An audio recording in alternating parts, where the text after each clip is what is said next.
guys, today I'm going to bake some potatoes and carrots. So let's get toasting. This is my first cooking video in this place, so I'm kind of figuring things out. But anyway, I have 3 russet potatoes and 4 carrots that I washed off. And I'm going to cut them up and put them in this 10-inch cast iron skillet and cook them in my toaster oven. I left the skin on and cut the pieces about 1/2 inch thick. Now I'm going to add some oil. This is avocado oil, but you could use any kind that you like, just to kind of coat them here.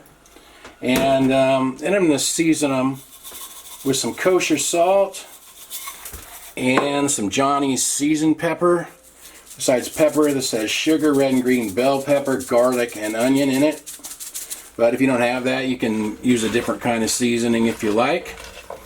Kind of mix them up, get everything all coated, and then I'll get it into my toaster oven. I'm setting my oven to bake at 450 degrees Fahrenheit, and I'll let you guys know how long that takes. It's been 45 minutes, so I'm going to check on these.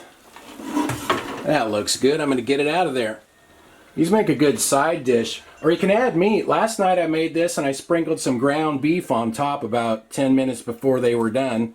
So you could do it that way if you wanted to. You could actually add any kind of meat you wanted, really, chicken or sausage or whatever. But like I said, they're a good side dish, so I'll grab a bite here and we'll try it out.